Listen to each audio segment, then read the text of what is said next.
एक गांव में एक नटखट और जिज्ञासु लड़का रहता था। नाम था गोलू। गोलू को नई नई चीजें जानने और बनाना बहुत अच्छा लगता था। उसके घर में एक पुराना पंखा रखा था जो अब चलता नहीं था। एक दिन गोलू ने सोचा, क्यों ना इस पंखे को खोलकर देखूं, शायद कुछ नया सीखने को मिले। जब गोलू ने पंखा खोला तो उसमें से एक छोटी सी चमकती हुई परी निकली। परी बोली, धन्यवाद गोलू, तुमने मुझे आजाद किया।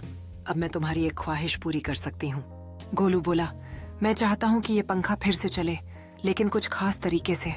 परी मुस्कुराई और उसने जादू किया। अब वो पंखा हवा देने के साथ साथ इच्छाएं भी पूरी करने लगा।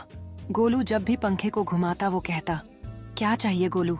बाबू गोलू ने सोचा, पहले तो एक चॉकलेट की नदी बन जाए। और वाकई बगीचे में एक चॉकलेट की नदी बहने लगी। फिर उसने स्कूल की होमवर्क मशीन मांगी और मिल गई। लेकिन धीरे धीरे गोलू को समझ आया कि बहुत सारी चीजें मिलने से मजा नहीं आता, असली मजा तो मेहनत में है। उसने परी से कहा, परी दीदी, क्या आप? एक गांव में एक नटखट और जिज्ञासु लड़का रहता था। नाम था गोलू। गोलू को नई नई चीजें जानने और बनाना बहुत अच्छा लगता था। उसके घर में एक पुराना पंखा रखा था जो अब चलता नहीं था। एक दिन गोलू ने सोचा, क्यों ना इस पंखे को खोलकर देखूं, शायद कुछ नया सीखने को मिले।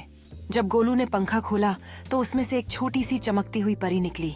परी बोली, धन्यवाद गोलू, तुमने मुझे आजाद किया। अब मैं तुम्हारी एक ख्वाहिश पूरी कर सकती हूँ। गोलू बोला, मैं चाहता हूँ कि ये पंखा फिर से चले, लेकिन कुछ खास तरीके से। परी मुस्कुराई और उसने जादू किया। अब वो पंखा हवा देने के साथ साथ इच्छाएं भी पूरी करने लगा।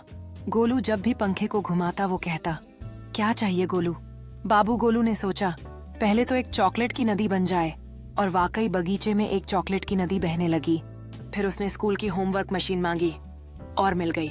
लेकिन धीरे धीरे गोलू को समझ आया कि बहुत सारी चीजें मिलने से मजा नहीं आता, असली मजा तो मेहनत में है। उसने परी से कहा, परी दीदी, क्या आप?